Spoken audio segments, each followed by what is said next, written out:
Good Good morning. morning. Well, it's morning on our end today. Welcome, Danny Manoff, to the awesome Let's Talk Paralegal podcast. I am so honored to have you on, especially.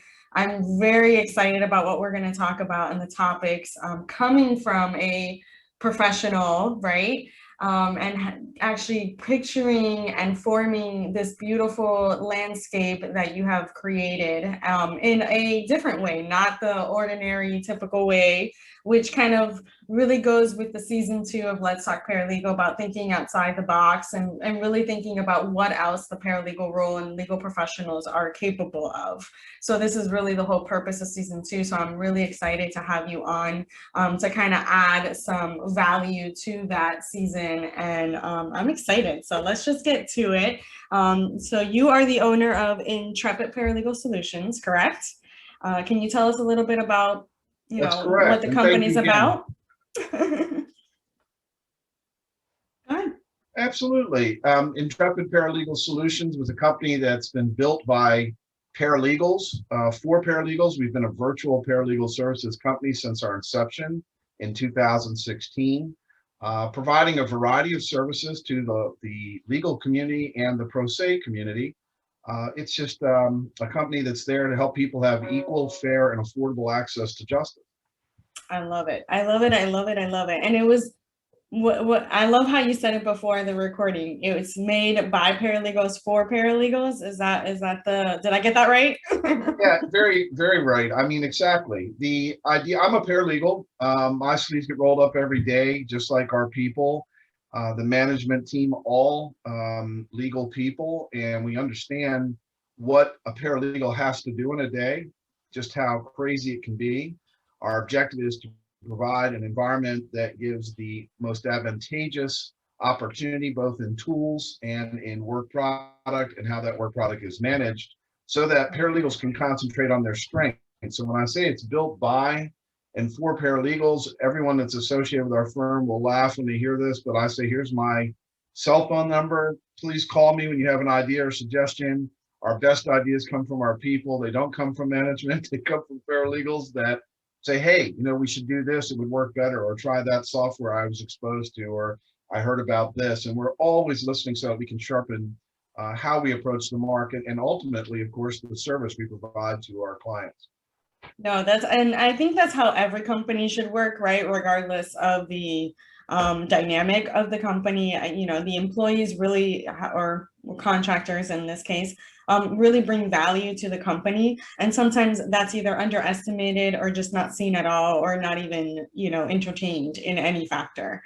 So that's really important. And it's amazing that you guys are actually doing something like that especially in the legal industry, that is so necessary, because the legal industry is like really becoming this innovation, kind of like evolving, right? The legal industry today is nowhere near what it was, like 100 years ago, right? Or we're not even 100. Let's just go a little smaller, 5 years ago. So it's really growing, and there's like a lot of different elements throughout the actual legal industry that I love, and I'm really excited, but we'll talk about that later on. For now, Sure. you have a lot of ideas and a lot of information about the professional training of it all, right? How important that is and the dynamics that it comes with.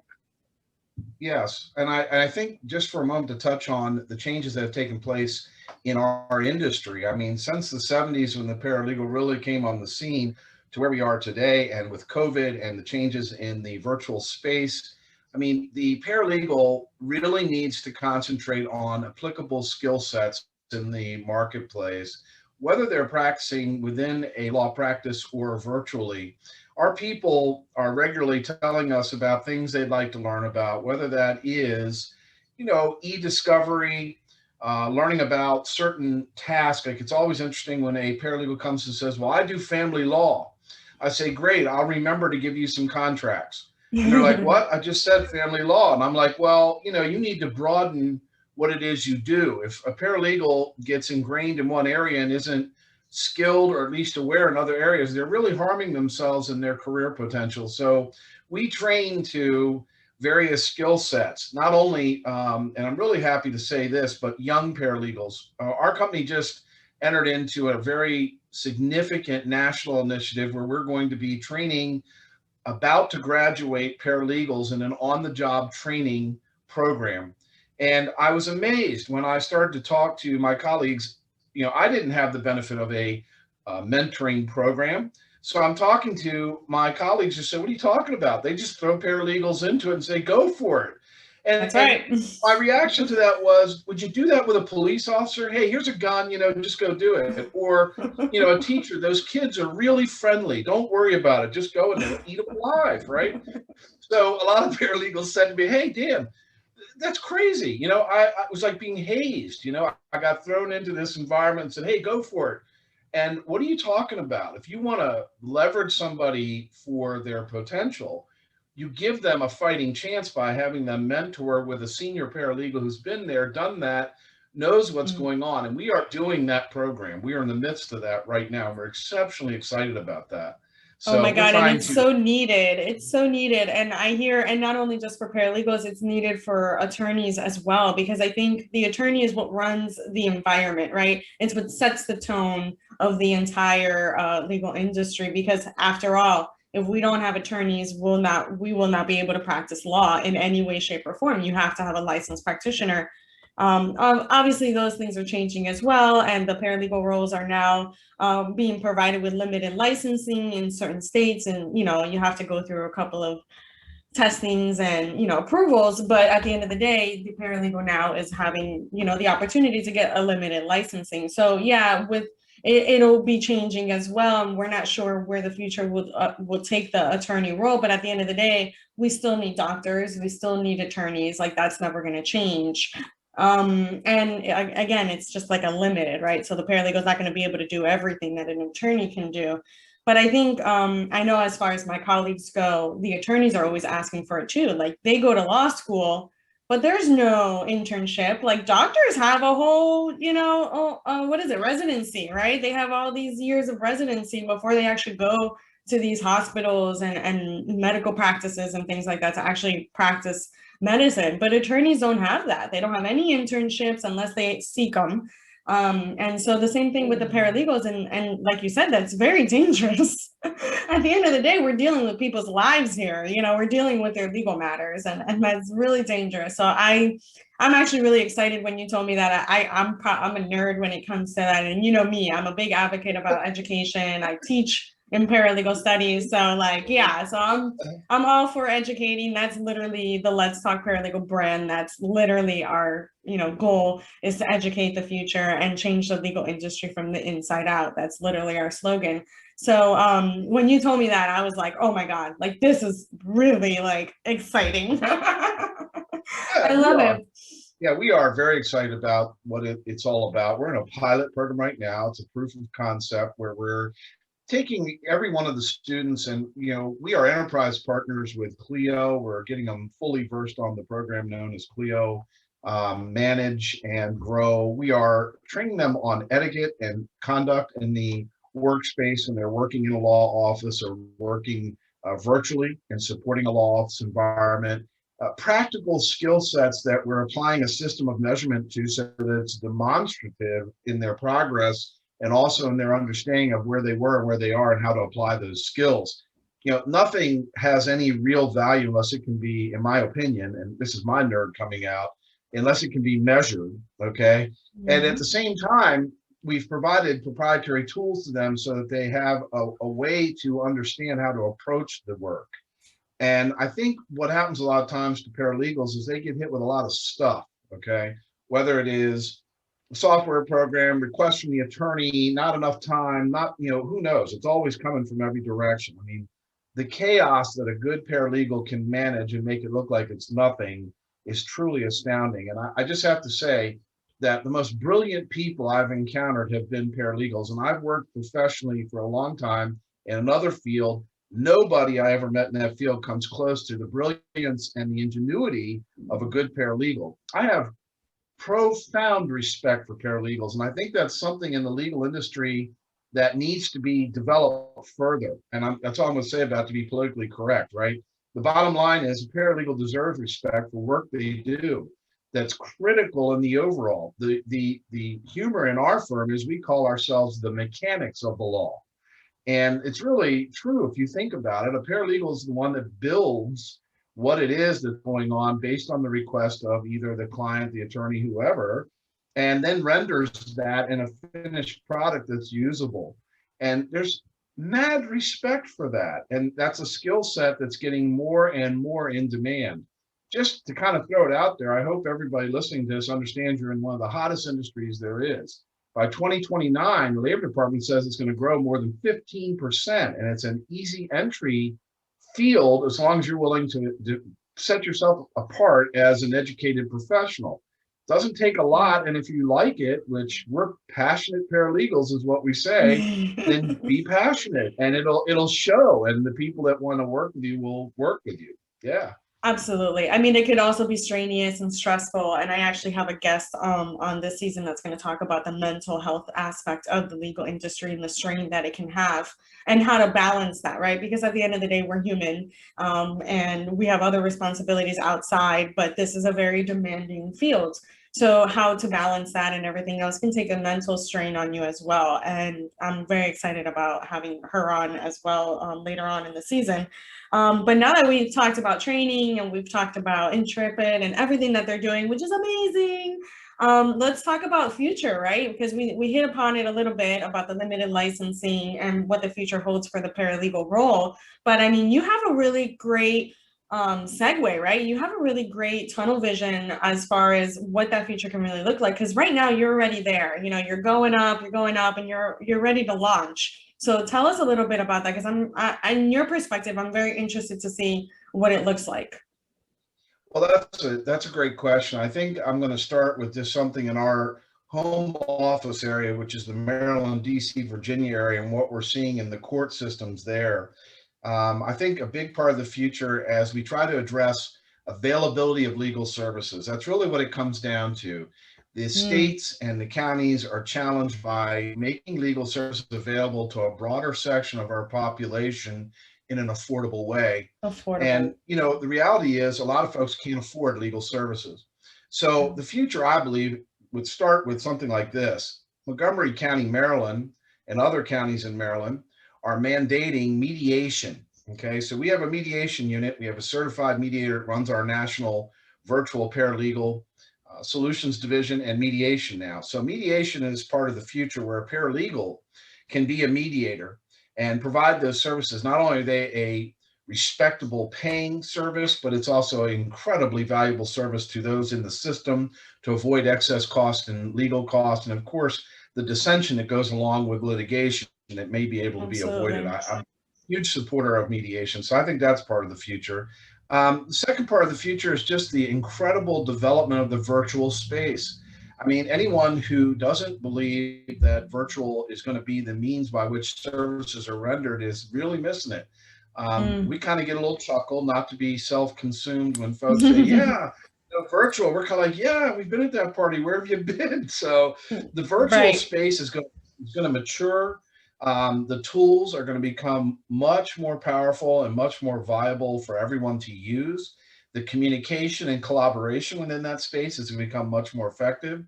I'm really excited about that when we talk about the future.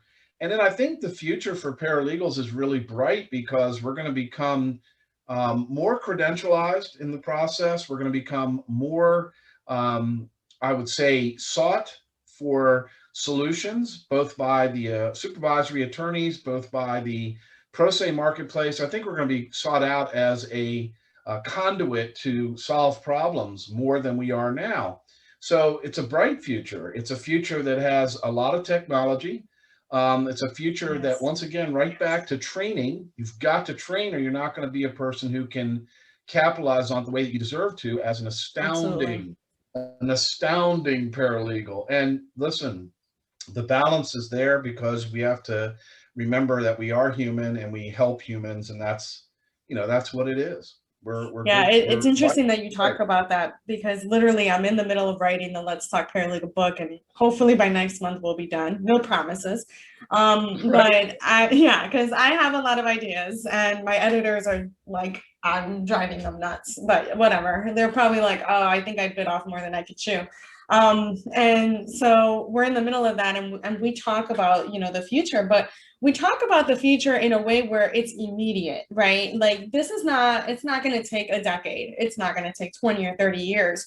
The way that it's going, and one of the good things, if at all, came out of the pandemic, it really highlighted the paralegal role that has been so far underestimated. I mean, I've been in the industry for almost 20 years now, so I've seen, the ups and downs and the treatments and how our dad. I mean, listen, not to get too into it, but I have nothing against legal assistants, but I've worked my butt off to get the paralegal, to get that paralegal title. Don't be calling me a legal assistant, right? I mean, I love my legal assistants. I've had plenty of amazing legal assistants that had wonderful potential to become a paralegal. So do not get me wrong when I say that. But when you're at this caliber already and you're able to perform and create legal briefs at the federal level and create arguments with the attorney, you're no longer a legal assistant. I'm sorry.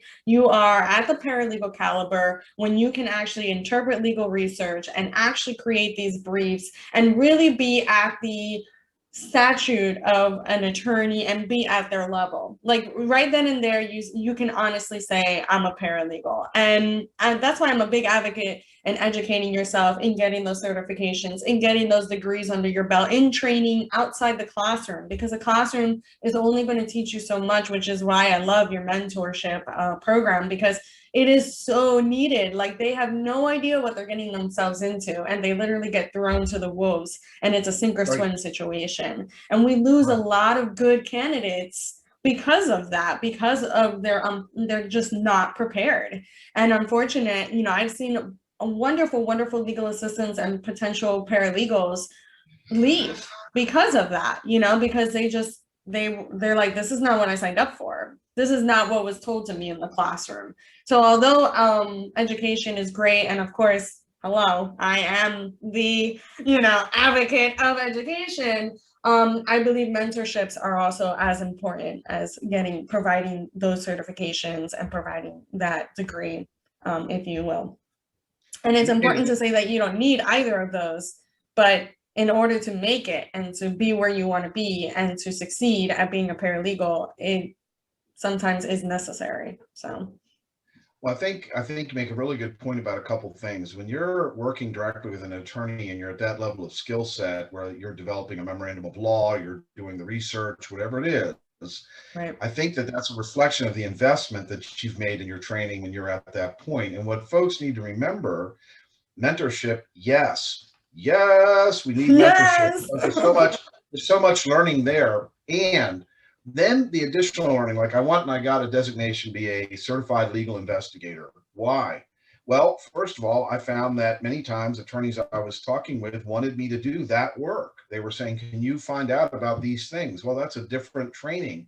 So any investment, like I tell every one of our people, any investment you make in yourself is a 5-to-1 minimum. You're going to get 5 back. You don't have to gamble, that's for sure. And our firm supports that. We support that in a compensatory way. So if the person does get additional skill sets, they get paid more. I want them to see that immediately. And that's so cute. What a concept. So new. Right, I know, right? Kind of like listening to your paralegals, right? Saying, what should we do? Hey, hold on, call me. Of course, our team, my management team makes the joke saying, please make sure you call Dan between 10 p.m. and 5 a.m., so they think that's kind of funny. Look, the reality is I'll answer the phone. I mean, I've had the calls where I've had a paralegal that's been up working late and they're like, hey, Dan, I got this idea. I'm like, what is it?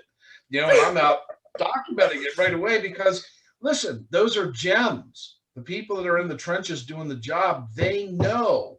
And so many times, a supervisory attorney, and I have lots of buddies that are attorneys, they're like, man, I missed that because I'm consumed, I'm busy, I'm worried, I'm whatever. Don't miss that.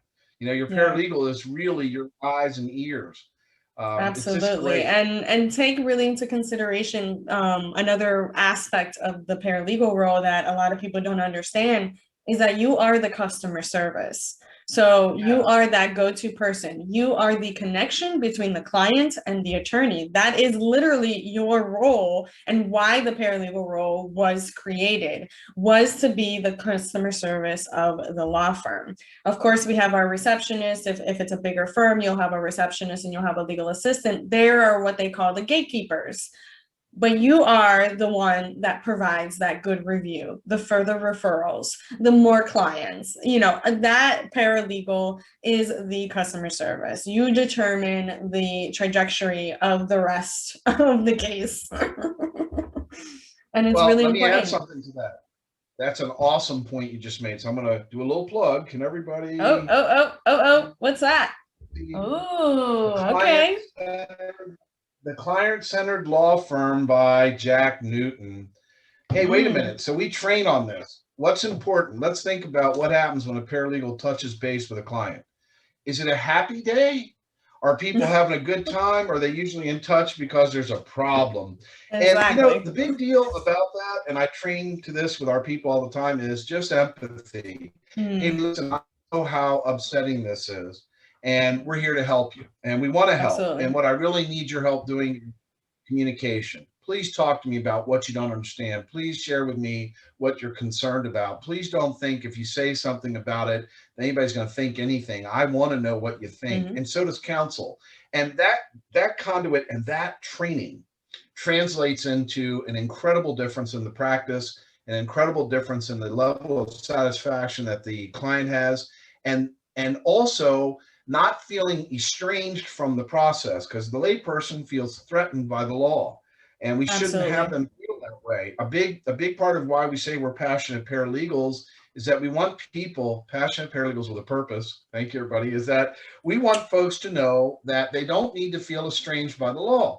The law was written for the people. And so the bottom line is you need to not feel threatened by it. You need to feel empowered by it. Absolutely. Oh my God, I love it. Those are awesome. And I think we're going to just leave off on that note, because that was an amazing note to leave off on.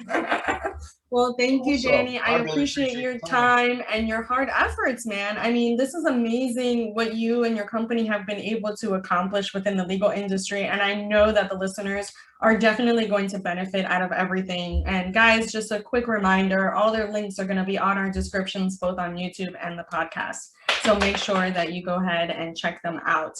They're doing amazing things for not only paralegals, but legal professionals. And thanks again, Danny. It was a pleasure. I'm so stoked.